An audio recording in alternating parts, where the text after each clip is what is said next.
É bom nós estarmos mais uma vez juntos para refletirmos sobre as mensagens do Mestre Jesus. E para começar essas reflexões de hoje, vamos elevar os nossos pensamentos e corações em uma prece a Deus. Que as palavras desta noite possam tocar a nossa alma e assim iluminar a nossa mente, clarear os nossos sentimentos numa essência de paz e harmonia. Sabemos que estamos reunidos e amparados pela espiritualidade superior e Jesus está ao nosso lado, deixando-nos com a alma leve e serena para absorver os seus ensinos. Podemos sentir a brisa suave transpassando o nosso ser, deixando o hálito divino, convidando ao trabalho do bem, sem medo do desconhecido, apoiados na mão segura do Evangelho. Obrigado, Mestre, obrigado, meu Deus, por sempre nos amparar.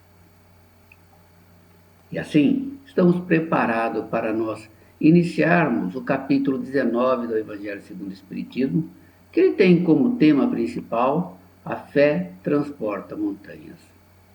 E para iniciar, vamos ouvir o que Jesus disse aos discípulos por meio do relato do evangelista Mateus, que está no capítulo 17, versículos de 14 a 20. Depois de se dirigirem à turba, aproximou-se dele um homem, ajoelhou-se e disse: Senhor, tem misericórdia do meu filho, porque é lunático e padece horrivelmente, pois muitas vezes cai no fogo e muitas vezes na água. Levei-o aos teus discípulos, mas não foram capazes de curá-lo. Em resposta, Jesus disse: Ó geração incrédula e pervertida, até quando estarei convosco? Até quando vos suportareis? Traze-me aqui ele.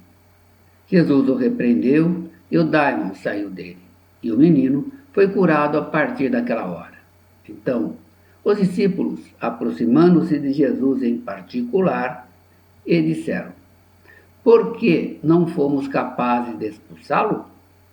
Disse-lhe: Por causa da vossa pouca fé. Amém vos digo, se tiverdes fé como um grão de mostarda, diríeis a esse monte: Muda-te daqui para lá, e ele se mudará, e nada vos será impossível. Vamos lembrar que a palavra daimon significa espírito com tendências maléficas, isto é, um espírito ignorante das leis de Deus, portanto, afastados das suas leis. Nessa passagem, Jesus fala sobre a fé cristã, a certeza que Deus está no comando de nossas vidas, agindo com amor e misericórdia sobre toda a humanidade. A fé se traduz pela confiança que se tem em Deus e em si próprio, para a realização de alguma coisa. Essa confiança dá a certeza de atingir o propósito pretendido, ou seja, o que nós definimos. Fé não é privilégio de alguns, mas um dom precioso concedido a todos por Deus. E vamos refletir sobre o ponto de vista moral, o que essas palavras de Jesus querem dizer ao nosso sentimento. Primeiro, porque os discípulos que caminhavam ao lado de Jesus não tiveram êxito em expulsar o espírito que estava maltratando o jovem. A resposta de Jesus já foi clara: por causa da vossa pouca fé. Os discípulos tinham a intenção de conseguir afastar o espírito perturbador, mas ainda faltava a confiança necessária para a ação ser bem-sucedida. Eles estavam no início de suas atividades e, portanto, ainda vacilantes quanto aos resultados. Jesus utilizou a imagem do grão de mostarda e da montanha para exemplificar a eles e a nós, na atualidade, como devemos agir.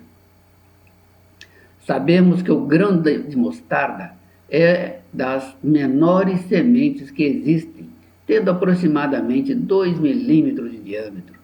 mas quando lançada à terra e cultivada com devido cuidado, vai se desenvolvendo mais e mais até que se torne a maior das hortaliças. Assim é a fé. Quando cultivada em nossos corações, ela cria raízes e cresce, até se tornar uma fé madura, robusta e pronta a dar frutos. Imaginemos agora o efeito dessas imagens na cabeça dos apóstolos. Um minúsculo grão poder movimentar uma montanha. Isso era impossível na mentalidade infantil deles. Raciocinavam muitas vezes com um olhar mais material, sem perceber a profundidade do ensino espiritual. Mas esta imagem criada por Jesus em seus discípulos indicava a eles a necessidade de aprender, criar confiança e crer no poder da moral sobre o material.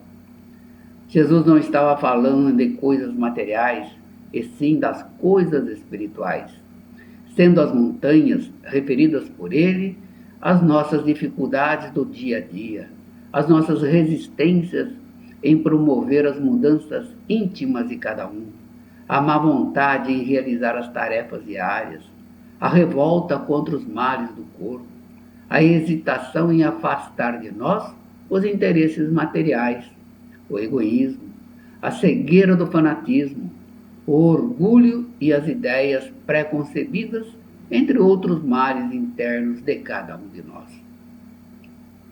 Não podemos esquecer a montanha de débitos e aflições que formamos com os resíduos dos próprios erros no curso dos milênios incessantes das nossas vidas anteriores, que desviam o nosso espírito para a inutilidade que paralisa.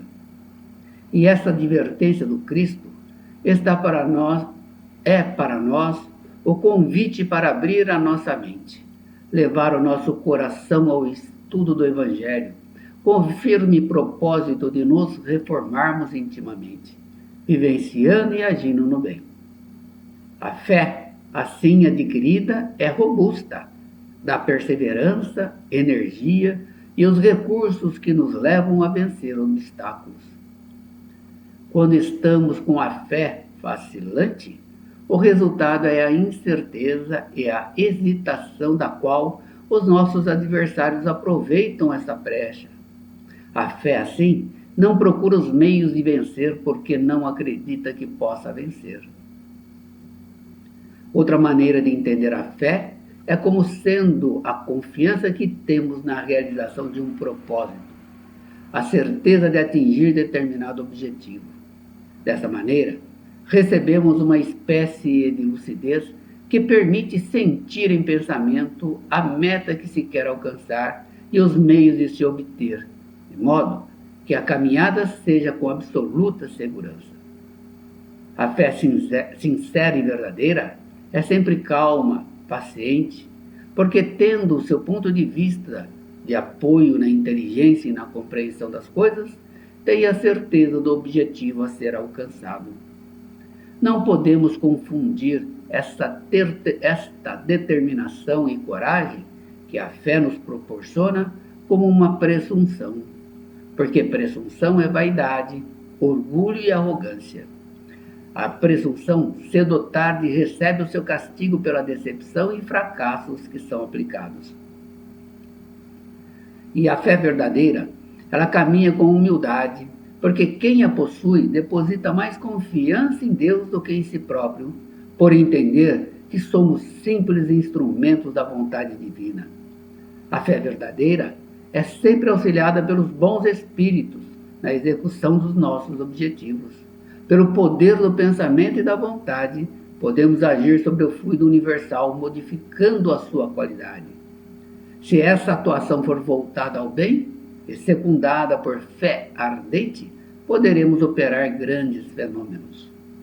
E em resumo, a fé, para ser forte, tem que ser sincera, verdadeira e humilde. Virtudes que são conquistadas através do estudo e da vivência do Evangelho. E para mostrar a importância da vivência do Evangelho, temos uma parábola contada por Jesus a seus discípulos, que ficou conhecida como a parábola da figueira seca, e está no Evangelho de Marcos, no capítulo 11, versículos de 12 a 14 e 20 a 23. E ela nos diz assim: no dia seguinte, ao saírem de Betânia, teve fome. E vendo de longe uma figueira com folhas, foi ver se encontraria algo nela. Dirigindo-se a ela, nada encontrou senão folhas, pois não era tempo de figos. Em resposta, disse a ela: nunca mais ninguém coma fruto de ti. Os seus discípulos ouviram isso. Ao raiar do dia, passando no local, viram que a figueira havia secado desde a raiz. E Pedro, lembrando-se do fato, lhe disse: Rabi, eis que a figueira que amaldiçoastes está seca. Em resposta, Jesus disse: tende fé em Deus. Amém vos digo que quem disser a este monte, seja tirado e lançado ao mar, e não duvidar no seu coração, mas crer que o que está dizendo acontece, assim será para ele. A figueira que secou é o símbolo das pessoas que aparentam propensão para o bem, mas que na realidade nada de bom produzem. Simboliza os indivíduos que possuem algum entendimento espiritual, falam sobre eles, mas são incapazes de produzir resultados, ou seja, não exemplificam o que pregam que seria os seus frutos.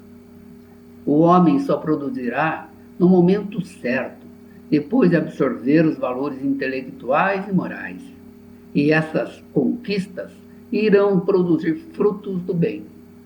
Esses frutos vão capacitar a criatura a transformar-se em auxiliares do Pai. E o apóstolo Paulo, numa mensagem aos Coríntios, ele diz: porque nós somos cooperadores de Deus. Vós sois lavoura de Deus e edifício de Deus. Na condição de cooperador de Deus, somos trabalhadores que temos o Evangelho a ser divulgado, designando a lavoura como cada um de nós que estamos semeando os ensinos do Mestre em nossos corações, regando com o convívio dos nossos semelhantes. E o edifício, porque estamos em aperfeiçoamento entre os que conhecem e os que ignoram a verdade divina.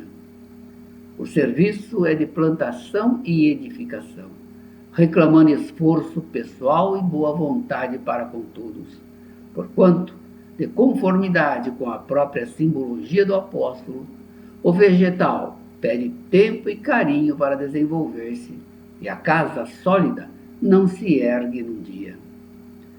A figueira é o símbolo das pessoas inclinadas ao bem, à aquisição de valores espirituais, mas ainda incapazes de praticá-los. São todos aqueles que, tendo meios de serem úteis, não o são. São as pessoas que, na maioria das vezes, o que falta é verdadeira fé. São como árvores cobertas de folhas, porém, sem frutos. E a figueira, cheia de folhas, assemelha-se aos indivíduos que receberam oportunidades de se transformar para melhor. Conseguem diferenciar o falso e o verdadeiro, e são portadores de razoável conhecimento. Falam bem, atraindo pessoas e até multidões, em razão das habilidades pessoais que possuem. Porém, são incapazes de praticar o que recomendam, porque não possuem ainda moralidade elevada, nem domínio dos assuntos que ensinam. Em geral, são pessoas portadoras de algumas virtudes, mas que gostam de impor a própria opinião. São personalistas e não se animam a considerar outras opiniões por se julgarem donos da verdade. Os que se aproximam deles se afastam com rapidez, decepcionados, por não encontrarem nem a fé pregada e nem a consciência dos ensinos divulgados. Toda doutrina que não produz nenhum bem para a humanidade serão reduzidas a nada. todos os homens deliberadamente inúteis, por não terem posto em ação os recursos que traziam, serão tratados como a figueira seca. O que precisamos são de boas obras.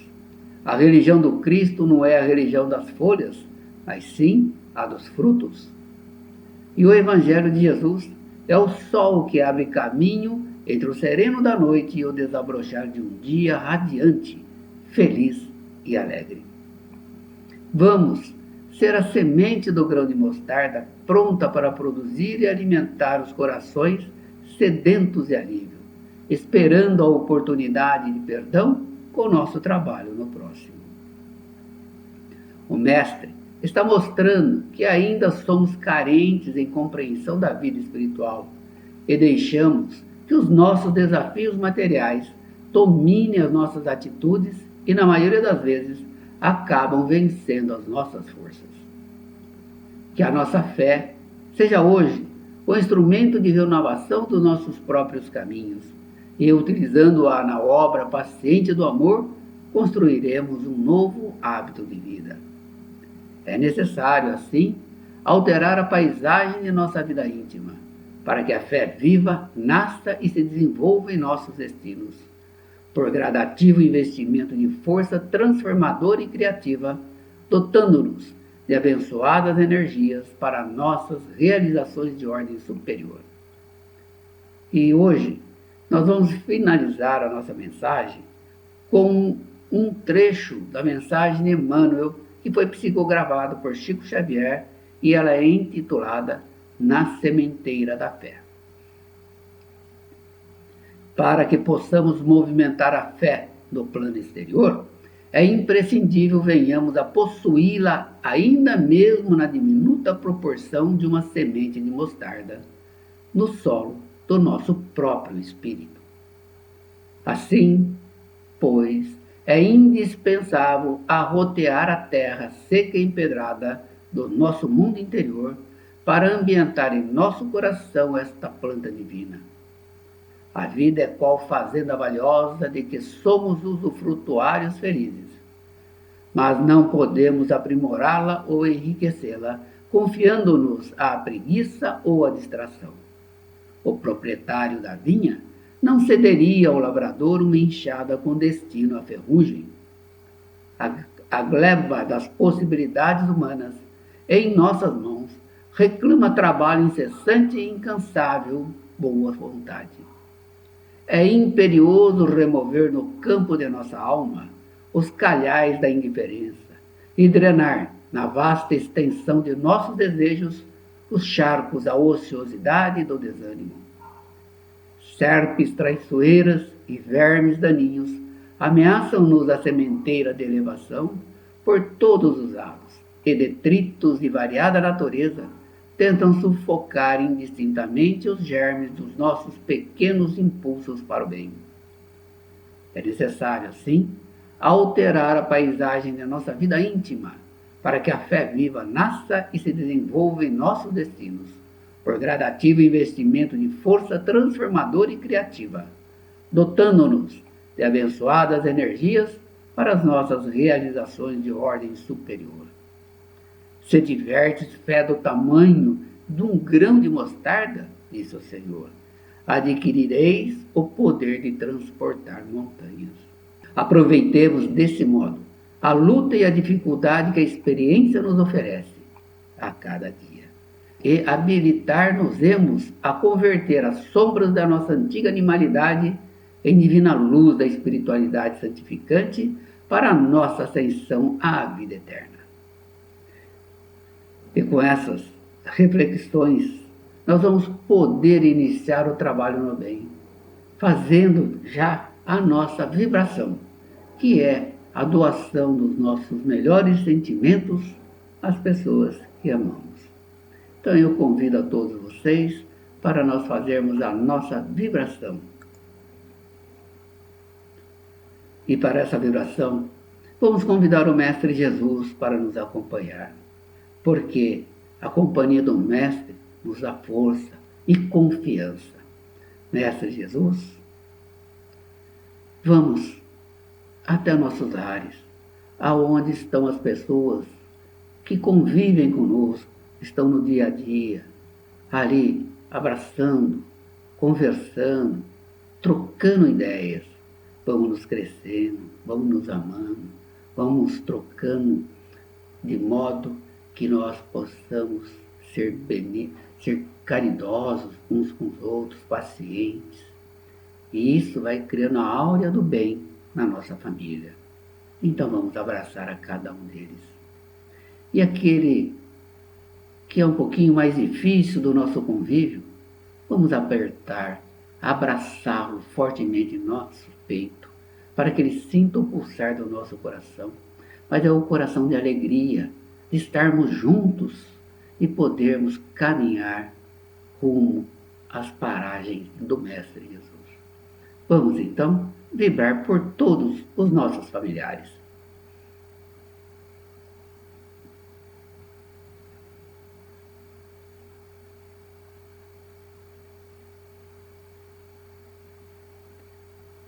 Agradecemos, Mestre, esta oportunidade que temos.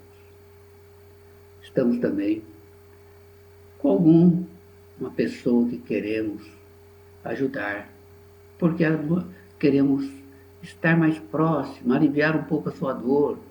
Ela pode estar passando por uma dor física, uma dor espiritual ou mesmo moral, e queremos auxiliar.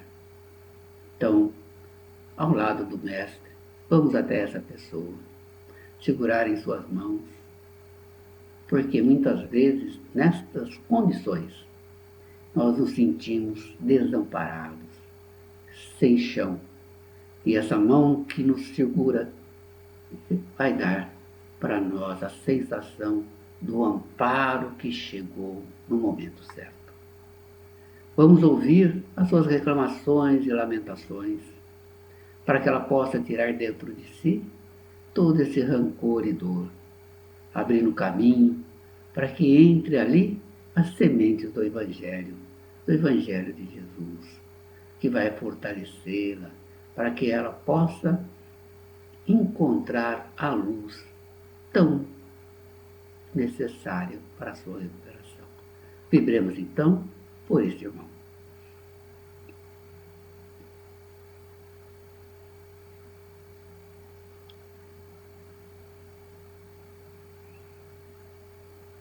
Agradecemos assim essa oportunidade que temos de vibrar pelas pessoas que queremos bem, queremos auxiliar. E sabemos que cada vez que estamos com o coração puro no auxílio aos nossos irmãos, recebemos a espiritualidade maior, fluidos que renovam a nossa fé, iluminem a nossa mente e dá a paz tão necessária em nossos corações. Obrigado, Mestre Jesus, por essas oportunidades. E eu agradeço a todos vocês pela sua atenção e o carinho para comigo, e estaremos juntos numa próxima oportunidade. Obrigado a todos.